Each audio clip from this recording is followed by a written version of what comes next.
In 2002, Jack Whittaker won $314 million in the Powerball lottery. Within 4 years, he was broke, divorced, and his granddaughter was dead from a drug overdose. But here is what almost no one talks about. Jack did not lose his money to cocaine or Lamborghinis. He lost it to something stranger. His brain literally could not tolerate being rich. This is not a story about willpower. It is not a story about greed or stupidity or financial illiteracy. It is a story about something far more fundamental. Your brain has an unconscious picture of who you are in relation to money. When reality does not match that picture, something has to give, and it is almost never the picture. 70% of lottery winners are broke within 3 to 5 years. 78% of NFL players file for bankruptcy within 2 years of retirement. 90% of families lose their wealth by the third generation. These numbers tell us something important. This is not about individual failure. This is about a psychological mechanism that almost nobody understands. Let me introduce you to Maya. She is not a real person, but she represents a pattern I have seen dozens of times in the research. Maya is a middle school teacher making $52,000 a year. She is 34 years old. She has a budget. She reads personal finance books. She is, by any normal measure, financially responsible. Then her aunt dies and leaves her $800,000. 18 months later, the money is gone. Not to a spending spree, not to drugs or gambling or a sports car collection, to a series of decisions that each made sense in isolation. She bought a house in cash for $340,000. Seemed smart, no mortgage. She gave her brother $60,000 for his business. Family obligation. She quit her teaching job to figure things out. Mental health break. She invested $200,000 with a friend's financial advisor who sold her whole life insurance and annuities. The rest just dissolved. Higher cost of living, helping friends, lifestyle creep that felt normal at the time. When you ask Maya what happened, she cannot quite explain it. The phrase she keeps using is, "It just felt wrong somehow, like it was not mine." This is the question we need to answer. What makes wealth stick to some people and slide right off others? What is the difference between someone who builds $2 million over 20 years and keeps it versus someone who receives $2 million and loses it in 3? The answer is not what you think. Your financial identity is the unconscious story you tell yourself about who you are in relation to money, not your values, not your goals. The deep, pre-verbal sense of people like me have this much. This identity forms early. Before age 7, according to Dr. Brad Klontz, a financial psychologist who has studied what he calls money scripts. These are unconscious beliefs that dictate your relationship with money for life unless actively rewired. Doctors Thomas Stanley, who wrote The Millionaire Next Door, found that people who build wealth slowly internalize identity changes gradually. Each promotion, each business success, each investment gain comes with micro adjustments to their self-concept. The bank account goes up, the identity adjusts. They stay in sync. People who get sudden wealth experience what psychologists call status incongruence.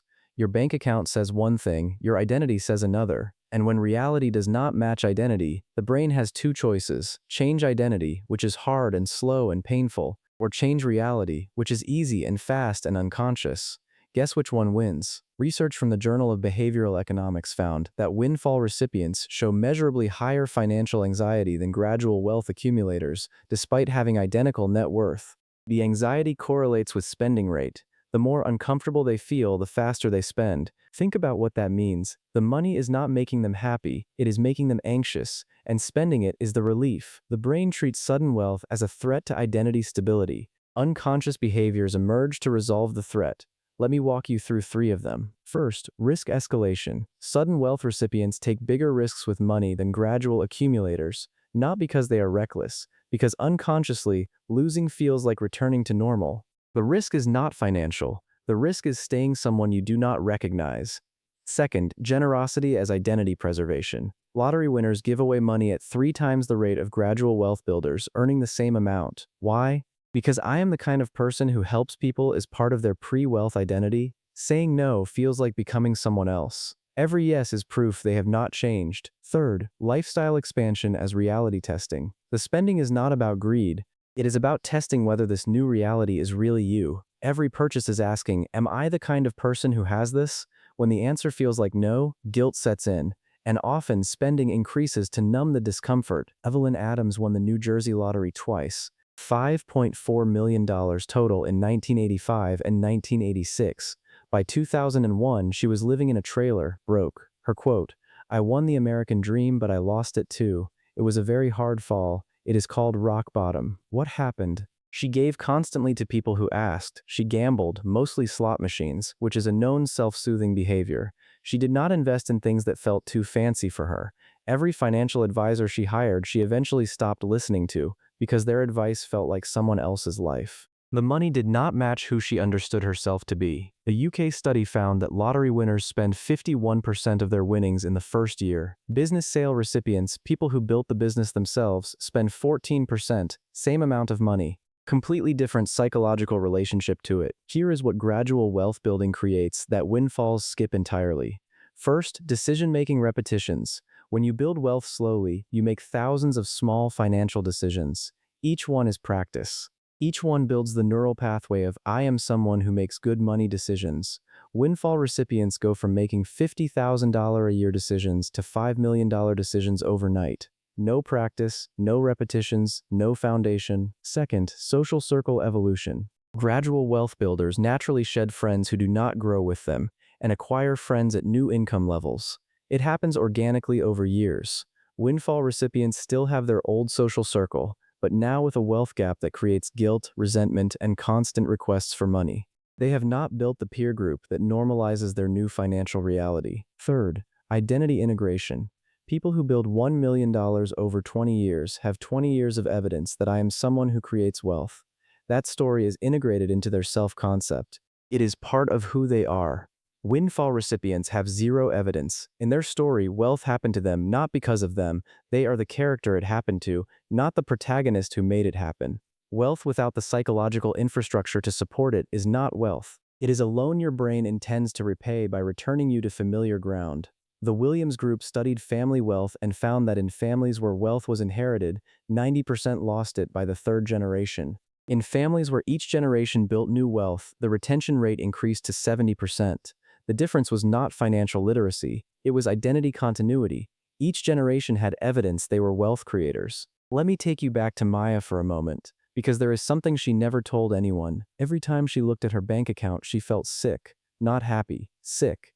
She would go to the grocery store and buy the same store brand cereal she always bought, then feel stupid. I have $800,000, why am I buying the cheap cereal? But when she bought the organic kind, she felt like a fraud, like she was pretending to be someone she was not. Friends started asking her for money, small amounts at first, $500 here, $1,200 there, and she could not say no because saying yes felt like proof she was still the same person. Still generous, still one of them. When her brother asked for $60,000 for his business, she gave it knowing she would never see it again. Because saying no would mean admitting I am different now. I am someone who has money and you don't. That identity shift felt worse than losing the money. Here is what Maya could not articulate. She was grieving the loss of her old identity. The person who had to budget carefully, who understood her place in the world, who had a clear role and story. That person made sense, had a narrative, fit somewhere. This new person with money she did not earn, did not understand, did not feel entitled to, had no story, no place,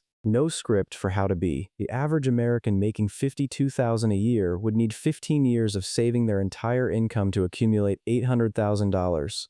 15 years of evidence that I am a person who has wealth.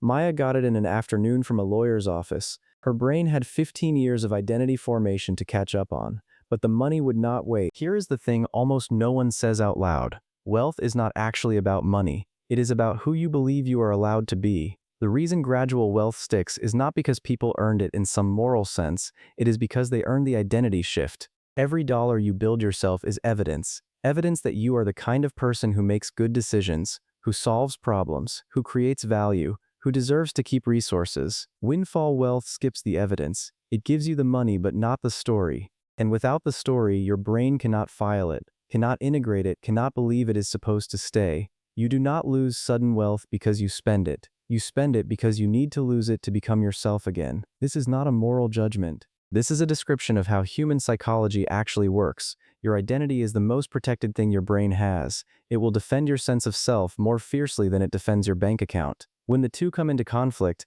the bank account loses almost every time. Think about what this means if you are making $60,000 a year and dreaming of a windfall, a lottery win, an inheritance, a sudden business exit. Here is the uncomfortable truth. Without the psychological infrastructure, that money will hurt you, not because you are weak, because your identity is strong, because your brain knows who you are, and sudden wealth is not part of that picture. The real tragedy is not that windfall recipients waste money, it is that they are in psychological pain the entire time they have it, and spending it is often the only relief they can find. So what do you do about this? If you are reading this and you have sudden money, here is what you need to understand. You are not in a financial crisis, you are in an identity crisis that happens to involve money. The solution is not better investment advice, the solution is psychological integration. First, freeze everything for 6 months, put the money somewhere boring and inaccessible, not as punishment, as protection. Your brain needs time to catch up to reality. During this time, do not make any major decisions, do not buy a house, do not quit your job, do not give large amounts to family, just let it sit. Second, hire identity support, not just financial advice. You do not need another financial planner telling you about index funds. You need a therapist who understands financial psychology. Specifically, you need to work on integrating this new reality into your self-concept. This is not optional, this is the actual work. Third, create evidence retroactively. Start a small business with $10,000 of the windfall. Not to make money, to create the feeling of I built something. Your brain needs evidence that you are a wealth creator, not just a wealth recipient. Even if the business fails, the identity shift is what matters. Fourth, practice saying no with a script. Develop a specific sentence for when people ask for money. I am working with advisors who have insisted I do not make any major financial decisions for a year.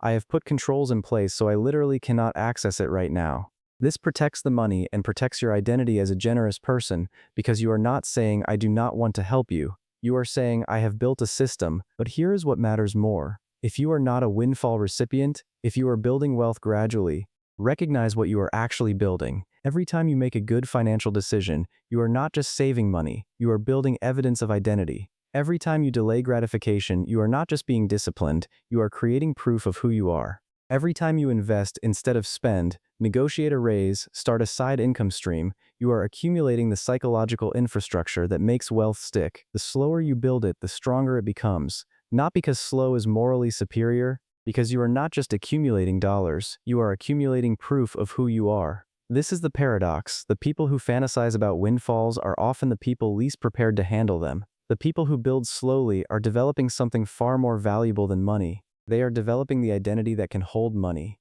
So do not fantasize about windfalls. They are psychologically dangerous without preparation. Instead, fantasize about the person you will become by building something slowly. That person gets to keep it. There is a concept in psychology called earned success.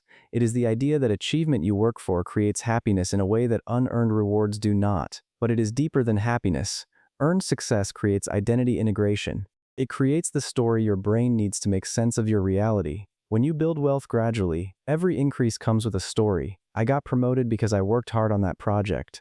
I made money on that investment because I researched it carefully. I started that business because I saw a need and filled it. These stories are not just narratives, they are the psychological foundation that keeps the wealth from evaporating. Windfall recipients do not have these stories. Their story is, I got lucky, I was in the right place at the right time, someone else earned this and gave it to me. Those stories do not create identity integration, they create identity confusion, and identity confusion is expensive. Here is what the financial industry will not tell you, because it is not in their interest to tell you. Wealth is a psychological state before it is a financial state.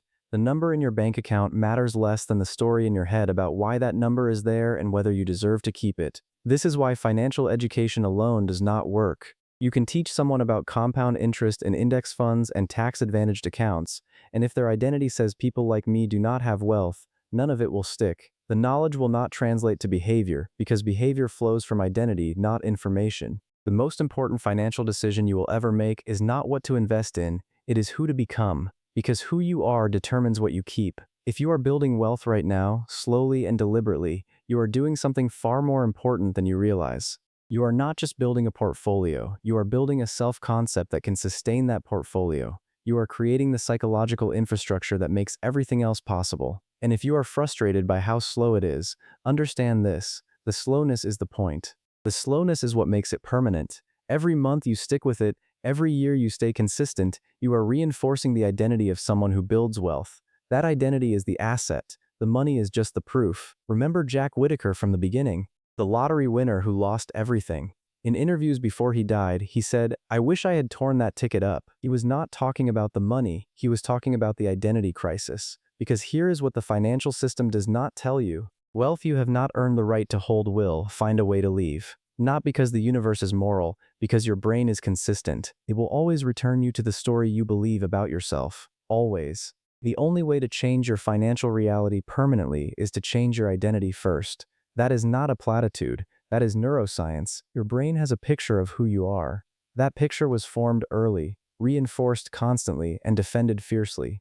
When reality contradicts that picture, your brain does not update the picture. It updates reality. This is true for your weight, your relationships, your career, and absolutely for your wealth. The people who keep wealth are not smarter or more disciplined or more deserving. They are people whose identity matches their bank account. That match happened either because they built the wealth slowly enough for identity to keep pace, or because they did the hard psychological work of updating their identity to match a new reality. Everyone else is fighting their own brain, and the brain almost always wins. So build the person, the wealth follows. Get the wealth first. Your brain will correct the error every time. This is not motivation. This is mechanism. This is how the system actually works. The choice is not between having money or not having money. The choice is between building the identity that can hold money or remaining the person you are and watching money slip away. One is slow and difficult and permanent. The other is fast and easy and temporary. Most people choose temporary without realizing they are choosing it all.